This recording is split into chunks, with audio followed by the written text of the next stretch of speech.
Welcome to Inhale, Exhale, Elevate. I am Autumn Shelton. Today's guest is Luna Stower.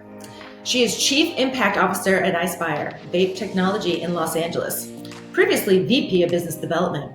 An experienced executive and thought leader in the cannabis industry, she's known for high-quality vaporization hardware for cannabis. With 20 plus years experience in the cannabis, Luna has been named in the top 100 women in cannabis and Community Cultivator Women in Canna Awards for her vital role building some of California's most successful cannabis brands, Jetty Extracts, Blue River, Click Spray, helping establish them as category leaders. As employee number one at Jetty Extracts and Ispire, she played a key role in those companies' growth and stability. Welcome to Inhale, Exhale, Elevate podcast. I am Autumn Shelton. This is a podcast hosted from our Santa Barbara Coast family cannabis farm to help keep your feet on the ground and your head in the sky. Autumn Brands and our female founders have a message that goes beyond just flowers.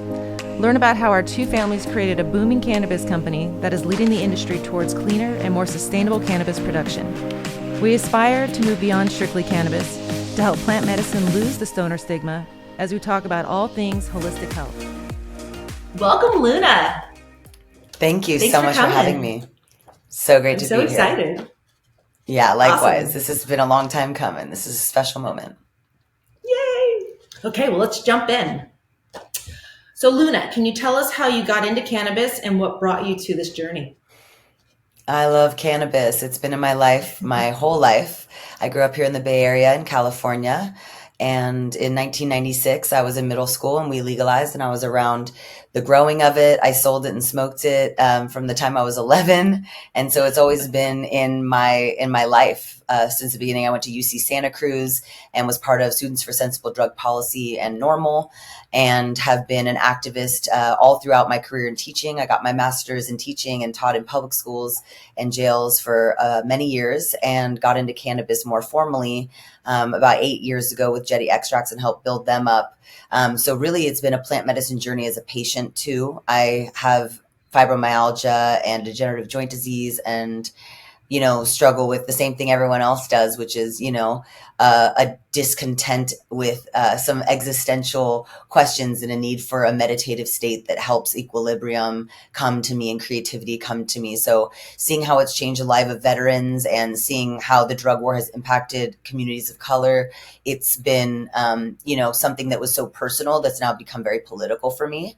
And as in a sales role, I've always been in sales roles, but I've moved more into the impact side because social impact and making sure that this plant can heal as many people as possible around the world is my calling. And so, doing that in the space with Ispire and the vape technology is taking off all over the world. I can do this work and speak on panels and mentor folks and bring advocacy groups together and lobby for the, sensible drug policy that does not criminalize folks and that doesn't make parents have to travel with their kids across state lines to treat them for serious illnesses, and all of the devastation that we're seeing in the world and in the economy right now could be healed by plant medicine. So that's my story. I love it. It's so beautiful.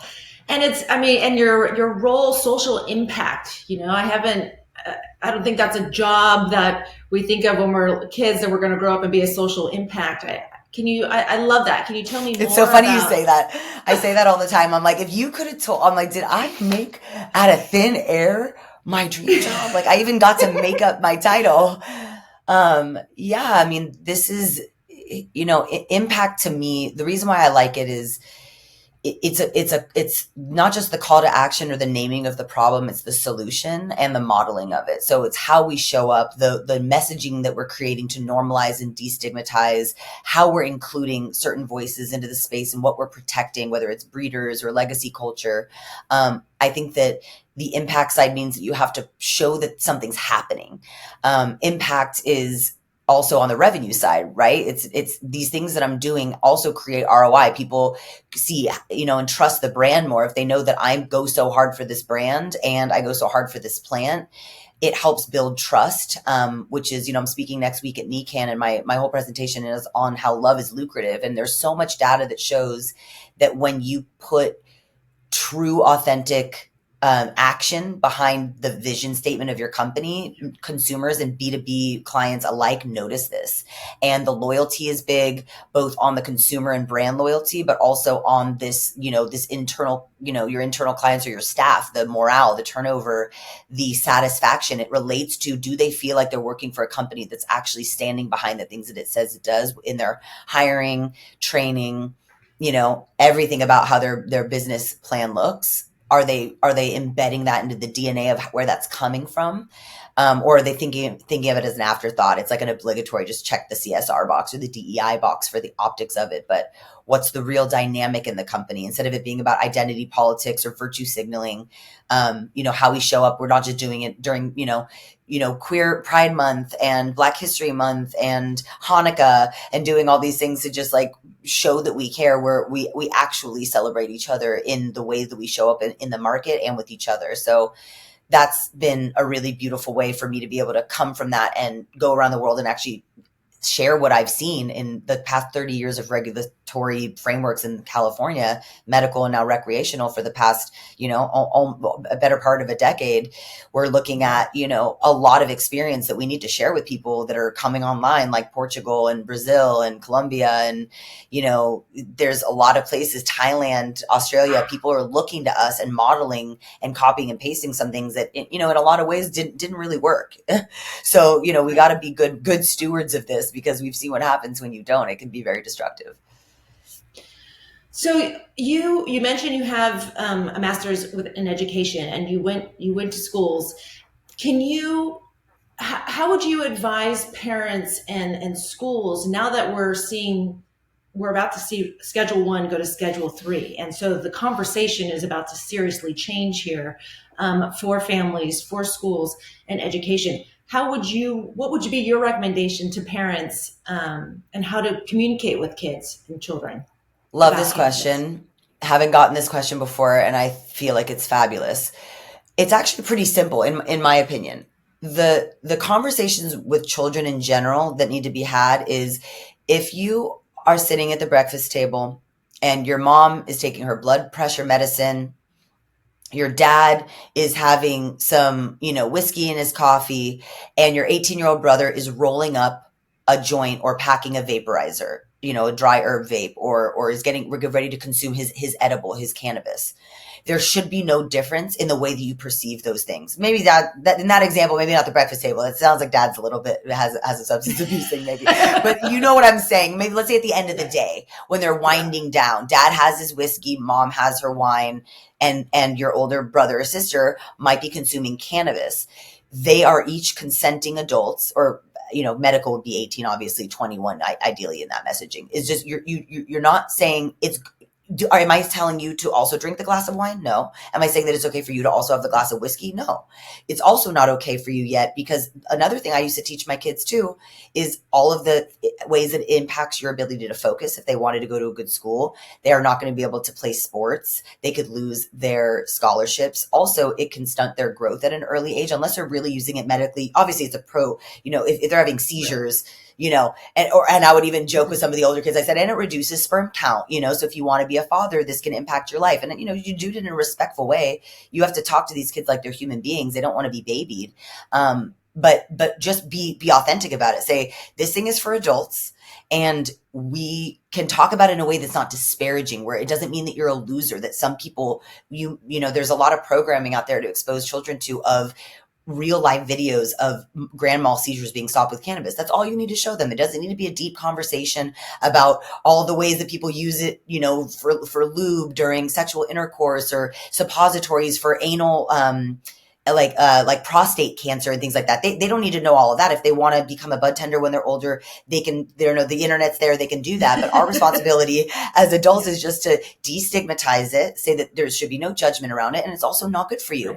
There were some students in my class that would smoke, and I would have a conversation with them. And if I saw that they were able to sit in their chair better and read better, obviously, you let the school know, you let the parents know that there's a thing. But if it's not an issue, I'm not going to continue bringing bringing it up with that child. It's already been established with the community that we think that you should not be doing this. But if it's not creating a consistent issue, there were students that were creating, it was a distraction for them. They were late because of it. They were talking about it in class. They were sharing it. It smelled like it in class. Those were the ones you had a conversation that you are not using this in a responsible way. You are not treating this as medicine. And therefore, I am not going to allow you to do this and distract my classroom, because you're not just coming in as if you would if you were on Ritalin or, any other kind of medication that a student would be on that's in an orange bottle. If they choose to get it out of a green bottle, we're in California. You can get medical approval, I think, even for children, as long as the parents sign off and a physician signs off. So I'm very progressive in that way. It's probably why I didn't last very long in the classroom. At some point, it's not a radical enough space for me. You're not able to. I wish I could have given them non-psychoactive CBD instead of, Ritalin, which is an amphetamine. I had to, be there. You're a delegate of these children while they're in your care. They're wards of the state, and I'm a state agent in that interaction. So the same way that I had an EpiPen or, the blood sugar pens for the kids with diabetes, there's medicine in the classroom. I don't understand why the one that is the least harmful, because you see what these antidepressant medicines are doing. You see what these amphetamines and these things that these children are taking, how it's impacting them, including, like, not even to mention the red 40 they're eating and the ADHD and the growth hormones and the obesity and the lethargy. Yeah. Forget about that whole thing and their inability to focus. But feeling safe in a classroom, feeling safe around adults, they're not going to feel that way, especially teaching in the hood where I came from, where it's like, they know what's up. These kids have been in and out of jail. Like, they have been in foster homes. Some of them are homeless and hungry. Like, they're not children. A lot of these kids in America are growing up very fast, and they do not want to be, talked down to or treated like it's still the 1950s where you can pull dare on them. The people that they admire and love the most in the world openly consume cannabis. Wiz Khalifa, Bob Marley. Yeah. And be honest about it. Don't just say no. Just say, here, let me tell you what the benefits are, who it benefits, when it benefits them, and allow them to understand what it is. And just like you said, like, if someone's having a glass of wine or a beer or whiskey or something, like, it's educating them that this is not this terrible thing. This is just something that is utilized by a lot of people more and more every single day. And that it actually is medicine as well for certain people that really need it, and how it helps. And I think the future will definitely be, it will come in place of all these drugs that you're just mentioning right now, all these pharmaceuticals. For sure. The side effects are significantly less. Bro, it messes them up so badly. It really, some of them, like, if you're on like antipsychotics or the child literally cannot learn without having some kind of medication, there's maybe 10 to 30% of kids that really might need that. But for the most part, it's way overprescribed, and it's more commonly prescribed male and darker complexion. There's a correlation between ADHD diagnoses and expulsions based on that. So, cannabis could really help a lot of these families that are from low income areas that are trying to keep their kids in school and don't have many options for good schools. They keep getting expelled and kicked out of schools. If there was more sound policy that was more open. I got suspended from high school for cannabis. I got kicked out of the dorms at UC Santa Cruz for cannabis. I'm not going to call myself a victim of the drug war, but I was arrested in Spain for cannabis, for having it on my tongue. They tongue tested me. I'm just using it for personal medical use. It's a thing, girl. The German government created it. You might have heard about it flicker into the news like 8-9 years ago that they invented a field test for cannabis, and everyone's like, oh, and then it went away. The Catalonian government for sure bought it. It's like an instant rapid test. They can tell you it's like a bunch of different drugs and alcohol and cannabis, and there's a control that tells you how recently you've consumed it. It's unbelievable. It's faster than a COVID test. Wow. Yeah, I didn't know that was a thing. But it's just an infraction. You just pay it at the ATM. It's not like an arrestable offense. It's just like you're possessing a small amount of personal cannabis. Even in Colombia, they had to let us go a couple weeks ago. They had to let us go. We had the legal limit. Like, it's a law. That's bizarre. In high school, I had a girlfriend who was going to get drug tested by her parents, and so she's like, "Can you pee in a cup for me?" And I'm like, okay, because I wasn't doing the harder stuff that she was doing, and so I peed in a cup for her. But then, sure enough, it still popped for cannabis, and she's like, I'm like, Better oh, than, well, I didn't, I thought that was a while ago. I don't, because oops, it stays in your sorry. system for 30 days. That's Yeah, hilarious. yeah. Oops. Oh, too It's just what funny. a waste, of public tax dollars and Oh, it is. implementation time and focus. What an absolute travesty that we keep going after a plant that makes people feel better that can't even. Do you know the reason why you can't die out from cannabis? Why it's not fatal? Do you know What? the real technical reason? There are no Tell me. cannabinoid receptors in our central nervous system. You can kill yourself with too much alcohol, opioids, and you name it. Water Oh, yeah. can kill you fast. Overdose of water can kill you faster than cannabis, because cannabis, you'll throw up and fall asleep. Unless you're gonna, die on your vomit or some complication, like you had a pre-existing heart condition. Extreme examples aside, Right. it in and of itself as a substance will not kill you. Because scientifically, our body does not bind. It Our nervous can't it system does can't not. overload the mainframe. It can't override the mainframe. The Mm. mainframe will always stay above it because it knows that it's just supposed to help us. It's not meant to deaden us. It's not meant to sedate us. It's meant to make us more sensitive and with more Interesting. flow. Interesting. That's why you Yeah, I don't didn't hear know the about real people reason dying from behind it. it. No, I know. no, I just learned this a few no. years ago. I try to tell everyone as much as I can. It makes you feel so much safer when you understand that. But the problem is I ask doctors all the time and nurses, they don't teach about the ECS, the endocannabinoid system, in medical school. They leave it out. There is no, maybe Continue you'll get a still to this paragraph. day. It's a conspiracy, 100% conspiracy, in my opinion. Why would you leave out the master regulatory system for your nervous, immune, and endocrine systems? How do you take that out of what a doctor, you know what they're finding? Also, here's another fun fact for you. I like it. Bring it. Fibromyalgia, these umbrella diseases that they don't really understand what causes them, and they're like Mhm. autoimmune and they're a little mysterious, like they can't really pinpoint, like they don't really have a strong as a medical community really what it is, where it comes from, all that stuff. They have found a correlation between or cannabinoid deficiency and these types of diseases. So people who are not smoking, you can get cannabinoids also from like leafy greens, like physical pleasure, like sex or massage, and other kinds of, you can get it from certain other things can activate the cannabinoid system. But but if you think about it, the people that are getting all those things that I just named, which are, healthy, vibrant things, if you're cutting all of those things out of your life, those are the types of sicknesses that can come out if you're having an under conditioned Mhm. ECS. And they won't talk about it. And I find that fascinating. I don't know if it's true. I'm not a doctor. I haven't gone super deep into it, but I feel like that tracks. I feel like it makes sense for a lot of, um, if the endocannabinoid system is helping control your immune system.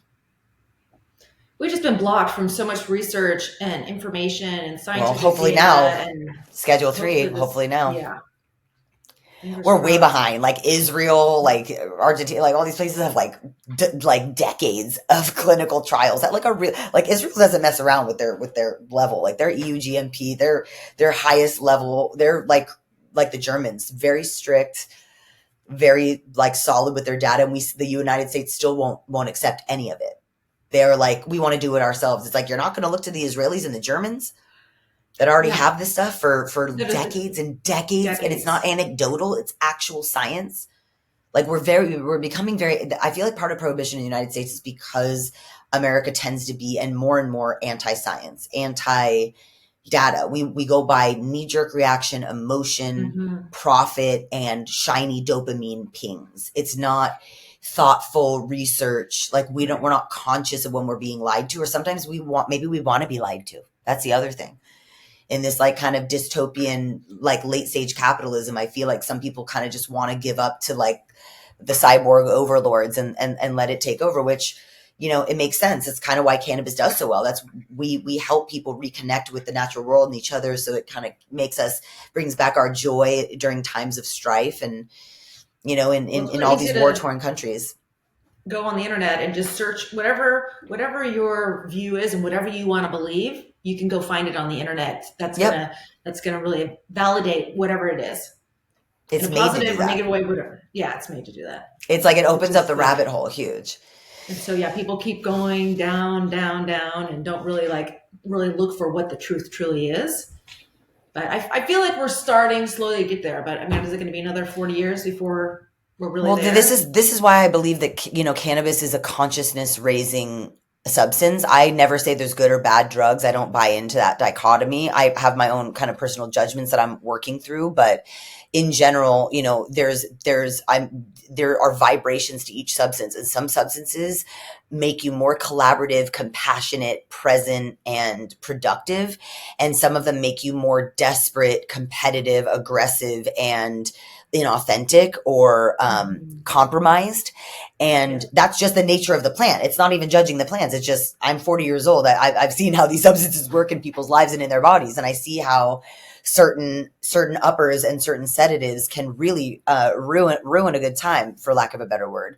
So like, I think that when you have consciousness raising plants, like maybe that is the move, is that we should really be focusing on things like cannabis and psychoactives and plant medicine and entheogens, and sit with them in an intentional way to try to work through the internal biases, the rage that we have, the unresolved trauma, the guilt that we have around, you know, our tax money funding things that we don't align with.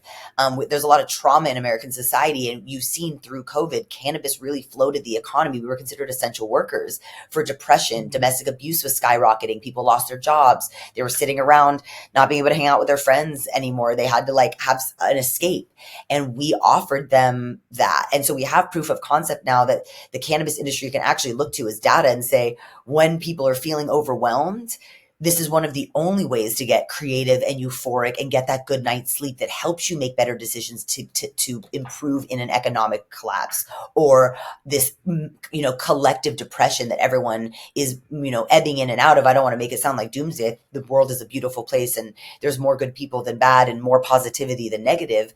But I would be lying if I said that, you know, I don't believe that cannabis could be a first aid kit or an intervention medicine and harm reduction for a world that is clearly in existential and physical crisis. That's an interesting point of view to kind of really look at it. That's why we need more voices who have been impacted by it to speak up. Because it's always business people. When you go to city council meetings, you don't see the average smoker on the street. And they don't want to hear a business owner. Because if you're a city council member, you're going to look at the business owner and say, you have a conflict of interest, right? You're subjective. You're not objective. And it's like, no, I'm also a patient. Yeah. You need the people that and they don't come out to vote. They're not, they're not going to make it happen the same way, because you're not. So your listeners, whoever's out there, help us scream louder, because we're busy. We're busy out here selling weed. Like, you got to do your thing. Like, we can't be advocates and business people. Like, help us. It's a lot of work to be on at lobby day, and everyone around me has to take off work to do it. It's always the lowest income people that are giving the most of these causes. It's always the working class and immigrant people that are donating their time and energy to these causes every time. It's never my friends with money and power that I see at these things, ever.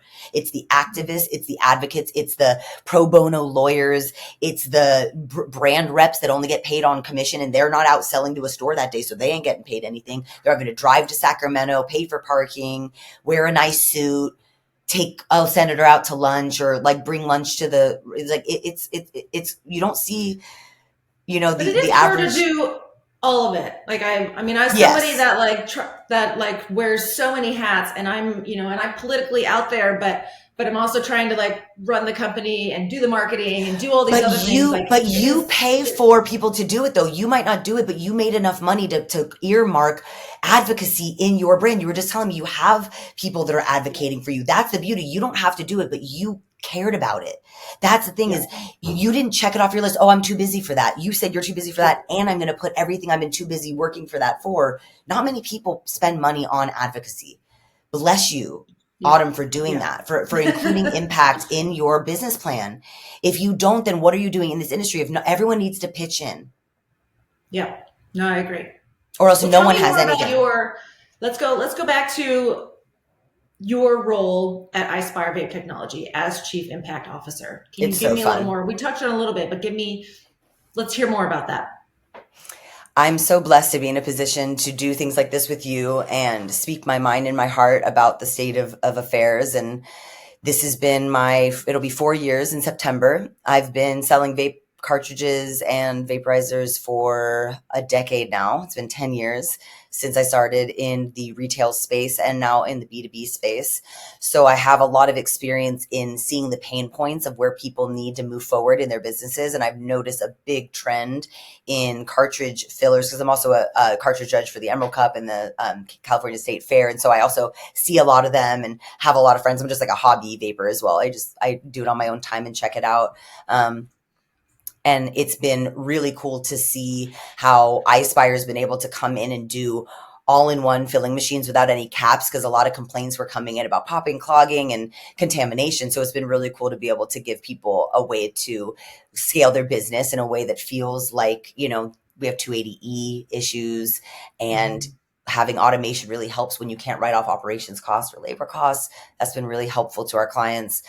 So I think it's been listening deeply and seeing where the market's at and being able to pivot. For example, when we were first getting into the business, the hemp industry and the minor cannabinoid space blew up. So we had this beautiful growth of hemp derived cannabinoids that we knew nothing about it, and we kind of earned our chops doing that. And then COVID hit more deeply and California cannabis started coming back up. And so we were able to kind of balance that back out between the regulated THC and the hemp side. But it's been really cool to listen to just whatever the needs of the market is. We just make empty hardware. We're agnostic. We don't care about form factor. We just want to make sure that the formulation works with what you want it to. If you want airflow, if you want a cool charging port, a unique design for a shape or window, dressing, there's a bunch of different customizations because we're OEM and ODM, which is like an original equipment manufacturer and also original design manufacturer. So we can make our own molds and do cool projects, make things that look like lipsticks or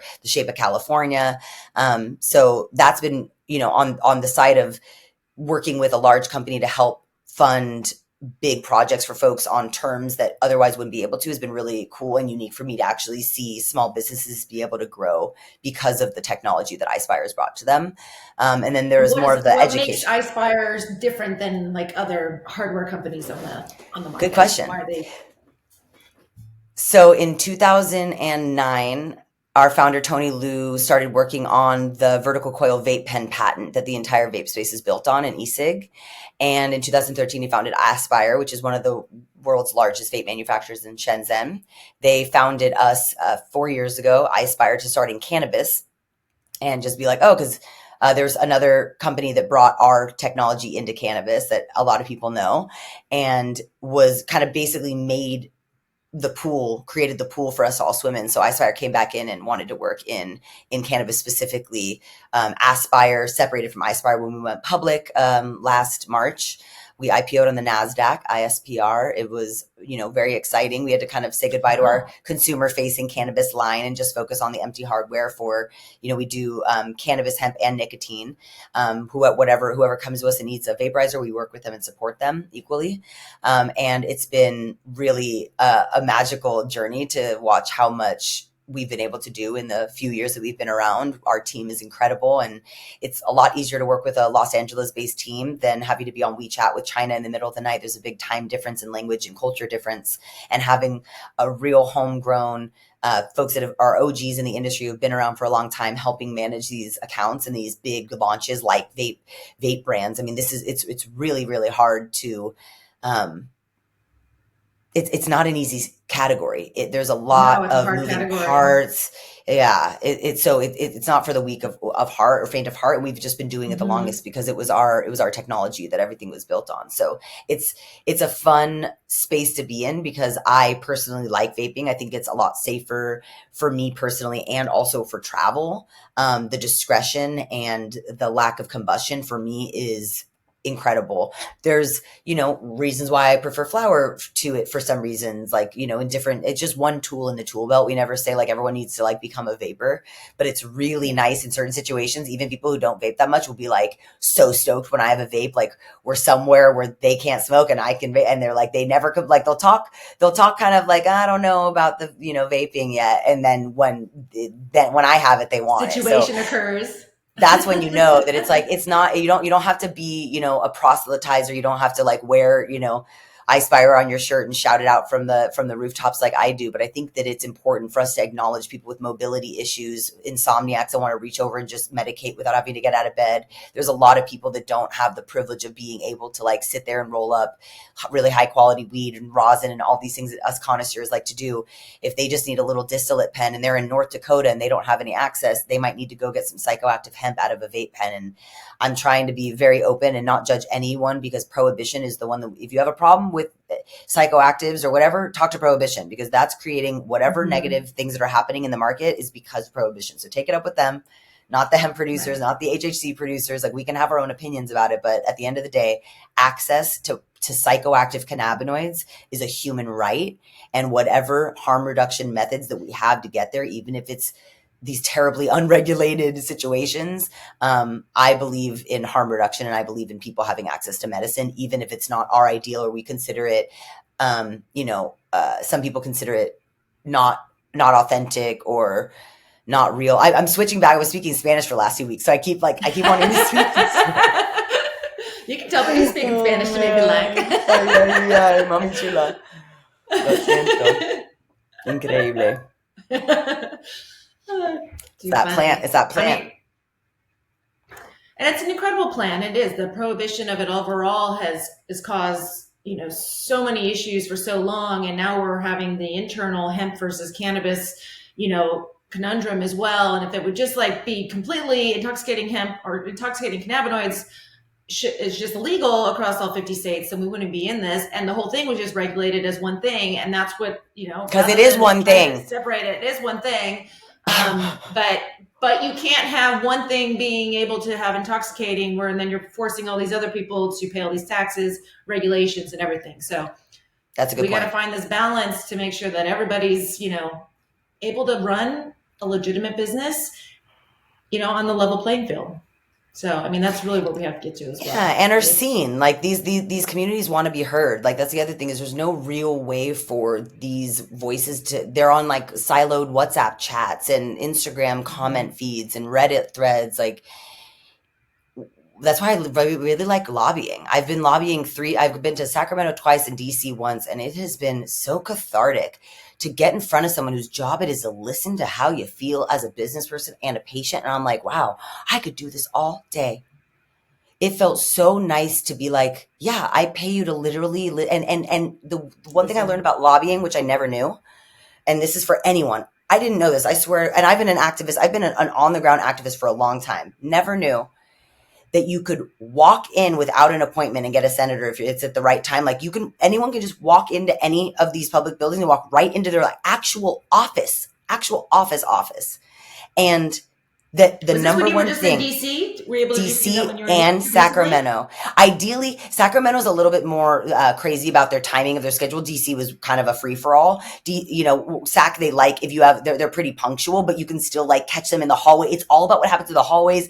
It's this crazy world. Autumn, I swear, it's so cool. I like love it. It was so fun. It felt like high school. It was like you hop to different classrooms and like each one's decorated in a different, like Montana has the animals on the wall and like the Arizona one has all like the alligator. It was, and the staffers are, bless them, they're pretty young and very young and very sweet, and but they'll take you out and they'll take the notes. But the number one thing that I learned is that, and I knew this because I saw it with every single one. I would read them our policy recommendations, like the things that you're supposed to talk about, and they would maybe take a note and listen. The second you started talking about a personal anecdote or a story that happened to you they wrote every word, didn't look up from their pad, wrote for 10 minutes. Each of them wrote. And you're a fast talker. I'm I slowed down. I slowed down for them. I was conscious of it. That would be cruel. Yeah. Hilarious. Yeah. A few times they were like, wait, say that again.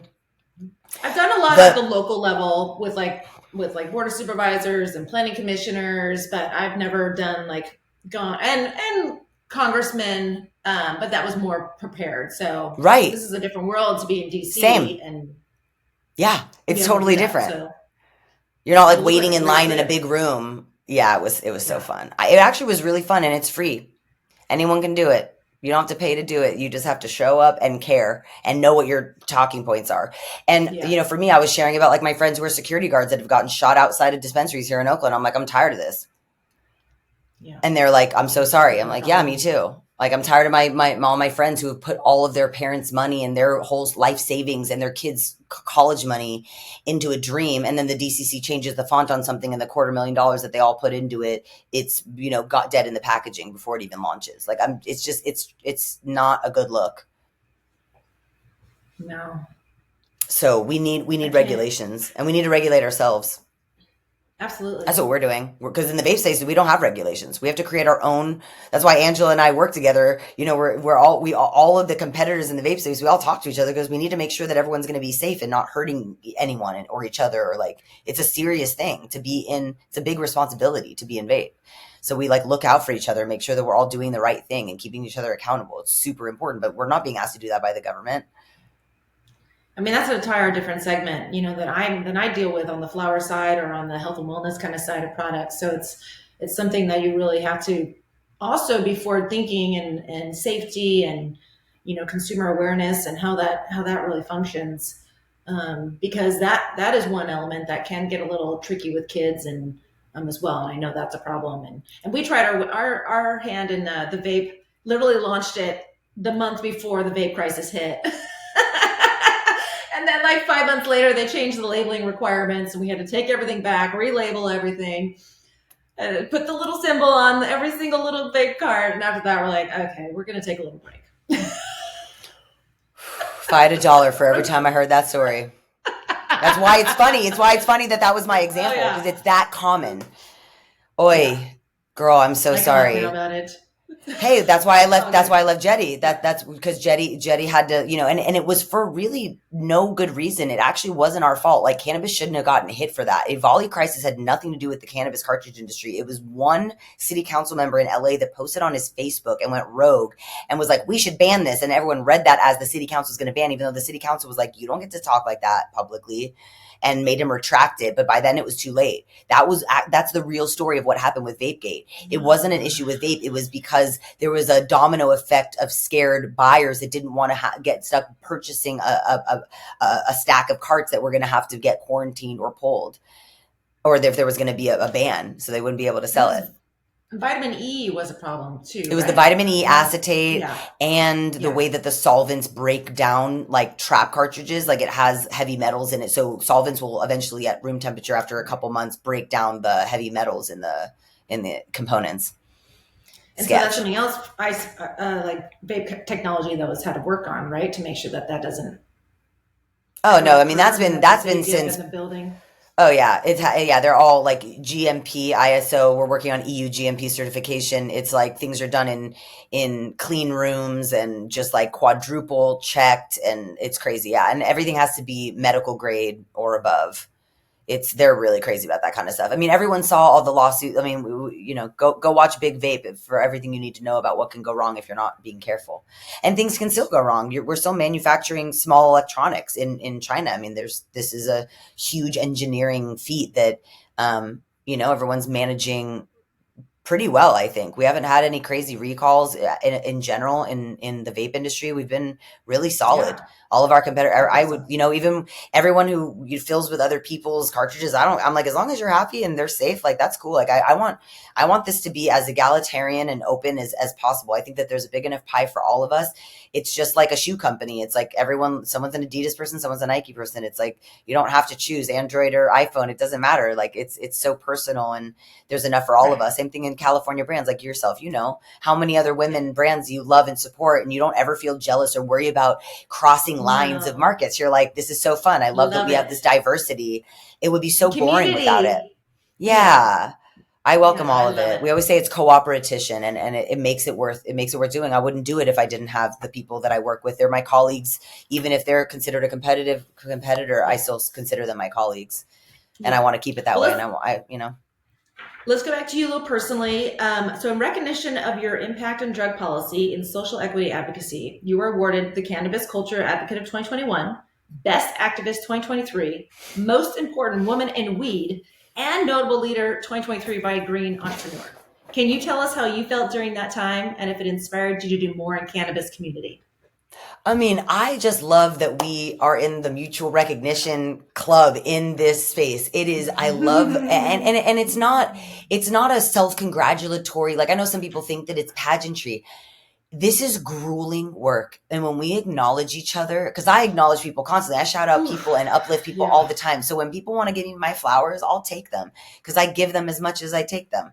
It's humility is not going to serve anyone in the cannabis industry. If we are not loud and purposeful and passionate and decisive and strong, we will not win. Not that it's a fight, but we will not flourish. We will not thrive in the ways that we dream of. It's, Hands down. yeah. That's kind of did it inspire me to do more? Of course. When you're getting that nod of like, hey, you talk a lot, but it's kind of cool. You should keep doing it. I'm like, okay. I love it. Don't stop talking. People keep inviting me places. They're not kicking me out of places. I'm bringing more than I'm taking. And that's the beauty of this work is I don't need to do this for me. I don't need to do it for the recognition. Obviously it feels nice, but I'm not chasing the ego push. I'm a teacher. I'm used to being up in front of people. I'm comfortable talking. I could talk in front of one person like this on a computer or in front of a room full of 1,000 people. It really doesn't impact me. I'll be the same and act the same. For me, I'm doing this not for me. I'm doing this for the plant. I'm doing this for people who don't have a voice, who don't have English speaking privilege, white presenting privilege, cisgendered privilege, all these things that I carry with me that make me more consumable to the average audience. It's my privilege and it's my duty. I was raised as a non-religious but ethnic and cultural Jew. I'm 100% Ashkenazi Jew. You could trace my bloodline back to the first. And the one thing that I learned, it was not, like I said, not religious. It was not by the Torah, but there were a lot of values that came from it. And tikkun olam is to heal the world, and to heal one life is to heal the world entire. And mitzvot, you have to do multiple good deeds throughout your life. It's called tzedakah, and it translates poorly into charity. And if anyone who speaks Hebrew will say it's not charity. Charity entails pity. Tzedakah is your duty the same way as you do when you open your eyes and greet the sun. Tzedakah is part of, drinking water, relieving yourself. It's part of everything. You do it as a not this obligatory duty, but this natural flow of life. And to have that consciousness of, it's your job to steward this. And cannabis is a Hebrew word. Like, this is just something that I was always taught is speak up, because if you don't speak, no one's going to be left to speak for you. And as survivors of a genocide and Holocaust, that is a big thing. So when people say speak up, use your voice, heal the world, do the right thing, create brotherhood with your fellows, like that, I take that really, really, really seriously. And I want my legacy to be one that was remembered for creating bridges and creating access and using my privilege to do the right thing, because I was raised to do that. And you are doing that, and I love all that messaging. I love all the purpose. I love the community, and like you said, you're passionate to help people that don't understand, but you're also passionate for us that are in this industry, because you're right. It is it's not for the faint of heart. This is hard. This is grueling. We are creating history, and to be in this, like, we all need to continue to uplift each other, continue to remind each other why we're fighting for this, and doing what we're doing. And so being this community of women, of people together, and sharing the love of this plant, with each other is so important. So I am so grateful for you and all that you do, and for how you just uplift and continue to uplift everyone in this industry. It's pretty amazing. Likewise, thank you. Powerful. Thank you so much. So great to hear. So switching back to Ispire, can you share any exciting developments or partnerships that Ispire has in the works? Yes, we just announced one this week, or I believe we're announcing it. We are working with Dank Pack they are based they're a packaging and distribution hub in South Africa. So that's really cool that they're going to be an exclusive hardware provider for us. They work with Green Buddha and Breakfast and a few other exciting collaborations that we have. Breakfast, spelled BRKFST, is a collaboration with a Nigerian Afrobeat star named Burna Boy. And Burna Boy is like beloved around the world. Check him out if you don't know his music. You probably heard his stuff.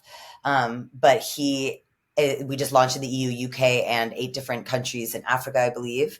And it's been really exciting to work with people on the other side of the world who have their whole own distribution channel and culture. And we're learning so much from them. They're learning so much from us. It's been really fun. And Hidden Hills is another one that we've been partnering with a lot. We were just there in Colombia with them. They use our switch. We have a 2-part vaporizer that has 2 different tanks with 2 different atomizers. So you can actually switch between them or create one that's in the middle, which is really fun. They're using even the hemp nicotine. And so you could do like a sativa and indica on it's like basically 2 vapes in one. It's called a switch. So it's got, remember those clicky pens where you could do like the red, the green, the blue? Yeah. And then sometimes like click 2 down together at the same time. So it was like the red and the green together. That's the idea. So you can you can do anything. People are doing like, spliffs where they're doing nicotine on one side and cannabis on the other. They're doing a Delta 8 with a regulated THC. They're doing sativa indica. They're doing live rosin and distillate, or 2 different kinds of rosin. One of our colleagues and clients is working on a pen that's playing off the presidency with like the upcoming election, which is really fun. He's going to be playing with that with the switch, like having like the sides. Which side are you gonna choose? It's like it's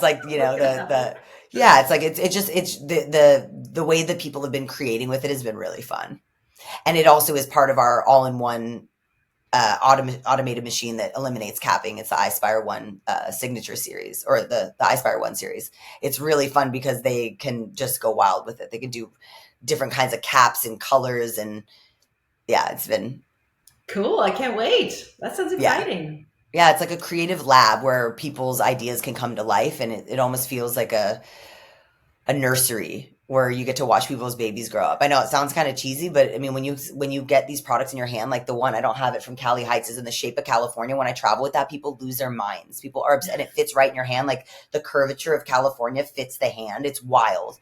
It's so beautiful. There's like a raised topographical lines on it with a dot that shows the name of the strain and the location of the farm. People just take it and run with it. They made the window shape part of it's like Cali Heights has like the setting sun as part of their logo, and they made that the window. So instead of it being an orange like sun, it has yellow oil in it. It's just brilliant stuff that like our designers work with them to help it happen. It's like a collaboration, but I don't know. I'm a nerd with that stuff. I've gotten really I've just fallen in love with vapes. It's been such a cool way, and it's so novel that everywhere in the world people want to try it. People want to hit it. It's like, people are at conferences and they want to hit it, like go out in the hallway and hit it. It's like you don't have to walk all the way to the parking lot and hide from the cops, and you come back in, you stink like cannabis. Like people are tired of that. Professionals want to vape. So I've been able to go to really high level places and been able to be with really high level people, and they're all genuinely excited about vapes, about using it, about sharing it, about bringing it to someone they love. Immediately they're like, oh, my blank would love this. My partner would love this. My mom would love this. My sister would love this. Like people instantly want to share it. That's how you know that something's special, is when people are so excited they want to share it with someone that they love. Yeah, I love product development in general. So when you have like creative minds that come up with these things, they're just like, why didn't I think of that? And and it just works, and it continues to flow. I love that. So crystal ball question. As a woman leader in cannabis, what changes or advancements do you foresee in the next 5 to 10 years? Well, I always make the joke, we've been saying, oh, we got 3 to 5 years for the last 5 to 10 years. And it's hard to say it in cannabis time, because that time span is always kind of a joke. We're at like warp speed. 3 to 5 years. I mean, if you look back 3 to 5 years ago, cannabinoid profiles were just kind of becoming more mainstream. Terpene profiles were still very unseen. The sativa indica false dichotomy or false misnomers were still pretty under known. CBD had just caught on, and minor cannabinoids had just caught on. So if you're using that as a benchmark, I would say, if we're going to go ahead, hopefully faster, hopefully a little bit faster than we were. Yeah. that we will have, the education will be so much higher that people will be able to be getting paid a living wage for doing this work, and people won't be going out of business as much if people understand why a 1 gram of rosin costs $120 after taxes, and if those taxes are going to something good, what they're going to. If we can actually get it to a place where we've taxed it, regulated it, and controlled it in reasonable ways that are friendly to businesses and to margins and bottom lines and profit, but also to public safety and making sure that the government gets their cut or whatever. If we can actually do that in a way that makes it sustainable, we could have a really thriving industry. If we don't, the underground market will thrive and will win. It's that simple. If we don't get our education and our regulatory policy together, and also like we're talking about, start working better together. We still don't team up. We still have CCIA, NCIA, or some of the only trade organizations, and not everyone even supports, or gives, like we were talking about earlier, gives money to advocacy. So we all are kind of, it's a sense of scarcity that doesn't exist. Or a sense of competition that doesn't exist. If we don't all fight for our existence, we will have an existential crash. Well, and that's a really great thing to bring up too, because people aren't putting a lot of money into lobbying. I think before, where we were trying to get it legalized, people really spent a lot of lobbying dollars. And now I've seen, being on the board of CCIA, how many people have pulled back and they're like, well, I'm not going to spend that money. Even though they have the money, they're just going to spend on something else because they think someone else is going to do it for them and they're going to solve the problem. But that's not the case. Like, we still need everyone to be putting in money and dollars so that we can continue to fight and continue to lobby, because it is not cheap to lobby. It is a lot of hours and a lot of time, as you saw, to go into every single congressman, senator's doorstep and really fight and sell our message. And because there's always someone new coming in too. So you're redoing it every single year. And a lot of times we can be proactive about certain bills that are important to us, but a lot of times too, we're reactive because some people are trying to put out crazy bills like AB 1207 and trying to take away lifestyle brands in cannabis, So it is so important for people to support, either be out there as the advocate or continue to spend the money, at least a little bit, and continue to support it, because otherwise we can't fight the good fight that we need to. Amen. So, question of the day: how do you elevate daily? I dab. And I smoke. I'll smoke a spliff with my partner. If he's outside smoking a spliff at the end of the night, I'll join him for I'll take a couple puffs of the spliff, which is 80% homegrown cannabis with some hash and then a sprinkling of tobacco just for fun. But it's not a real. It's more like a joint that's got a little bit of tobacco in it. Got a little bit. And what's the difference in a high for a dab versus a vape versus smoking out of a bong?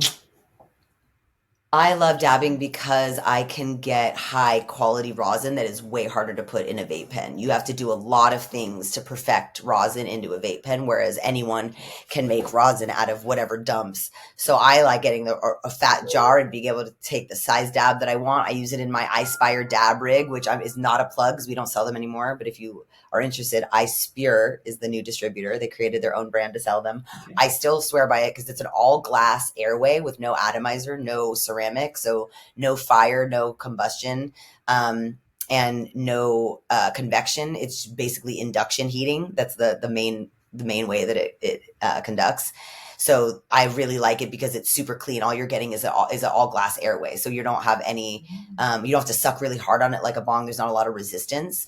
And it's, because it's rosin, it's probably around, between 75 and 85% THC and a lot of other minor cannabinoids. So it's a lot more balanced high than some of the distillates or some of the other 85 and up to 95, 96, 97%. I find it's a more balanced high because there's more phytocannabinoids still in it. There's more of the minor cannabinoids and more of the terpenes, which I feel helps, this is a controversy, but I believe I'm on team terpenes help with the receptors. There's some science out there that says that it's, but even with the, what's it called? The placebo effect, I still think placebo still is a thing. It still works. So, but I think that for me, I like a dab because it is a lot at one time, and I get to have that grand experience and then come down from it, as opposed to just like keeping a consistent high all day. I like to have like 1 or 2 times a day that I get like nice and baked for like a little bit, and I get to kind of like buzz around for a little bit and enjoy it, instead of like, I mean, you could do that with a vape. You could like basically dab a vape too, but with smoking, I just find that it usually makes me more body heavy, and it wears off really fast for me. And then it feels like I like dried out my throat kind of for nothing. Like what I use smoking for is when I'm nauseous. There a bong load for nausea. If anyone struggles from, like for me, it's from having cervicogenic migraines, which is basically a pinched nerve in my neck that makes me super nauseous, like extreme nausea. The only thing that helps it, other than getting a chiropractic, but which I can't even get to the chiropractor unless I take a bong load. If I get a belly or lungs, it feels like my belly's full of it. If I get my lungs full of smoke, like not even that big of a bong, I used to have like a little bong, something about a full smoke hitting all around my lungs, it will immediately stop my nausea within like less than 10 seconds. Even if I've been nauseous for 24 hours, it'll stop it in less than 30 seconds. Highly recommend it. My sister claims the same thing. Yeah, it's a big thing. Yeah, the tincture helps me. The CBD, yep, because it's fast. Full spectrum. It's fast and it's just instant, and then it opens up my esophagus. I suffer from eosinophilic esophagitis, which is an immune disorder, and so it also takes me down as well. But that's the one thing that'll help kind of open. Thank God for tinctures. Like anti-inflammatory, relaxes everything. Yeah. I'll have to send you all of the stuff I've gotten, because I'm judging the alternative cannabinoid category for Emerald Cup this year. Oh, the edibles and the topicals, like because they're all minors. They're CBDA, CBGA, and then CBD and CBG, and crazy ratios of CBN, and they're all like, you can eat them or put them on your skin. I'm like, I've never seen ratios with like this before, with the THCV and the CBG and the CBDA. I'm like, this is gorgeous. Like this. So to your question, that 3 to 5 years, people like you and I that have specific things that we need to dial in, I think that we're going to get there. Absolutely. Especially with like phytofacts coming out about, the terpene profiles, and Cannalytics coming out with, there's a lot of these organizations now that are actually trying to map effects-based and symptoms-based applications for pharmaceutical use, or doctors to be able to prescribe, or for us to be able to just self-medicate and just be able to look it up online and be like, what's really good for esophageal related nausea, and it will literally have a profile that's like, even if you can't get this strain, you could, this strain is 30% like it, and you might be able to work, like a real pharmaceutical approach that an apothecary would be able to give you, that's really personalized. I believe that in 3 to 5 years, if we do this right, we're going to dial this in so precise where you're not getting any of the side effects you don't want. If you want the hunger, if you don't want the hunger, if you want the sleepy, if you don't want the sleepy, if you want, the horny, you don't want the horny. And these are the things that like people get overwhelmed. They're like, I just tried to relax after Thanksgiving, and now I'm looking at my dating app around my family. Like, no, like that wasn't the effect you wanted. You wanted the euphoric, energetic, social, warm, I'm about to go on a podcast. Maybe I don't want to take the super sedating, awkward indica that I can do at the end of the night when I have only my cat to talk to, I mean, I have more to talk to, but I do like to talk to my cat. Yeah. He's my Cheshire cat. All my animals eat weed too.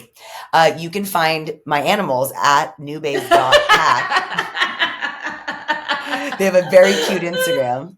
I'm Luna Stower with an underscore in between my first and last name. You have to type it out because Meta likes to shadow ban cannabis educators, even though I sell nothing and do not promote it. It's Luna_Stower or lunastower.com, getispire.com, or at getispire on Instagram.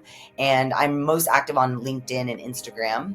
And you can keep track of everything that we're working on and stay in touch if you have any questions. I'm always here to support the community. Well, thank you so much for coming on today. I loved every second of it. Same. And thank you all for listening to Inhale, Exhale, Elevate. I am Autumn Shelton. This podcast is an extension of Autumn Brands, which was formed by the passion and knowledge of 2 families that focus on wellness, balance, and a higher self. Our family farm along the coast of Santa Barbara County uses sustainable farming techniques, natural sunlight, and pesticide-free cultivation. You can find our products in dispensaries and delivery services throughout the state of California by going to autumnbrands.com and clicking the Buy Now button.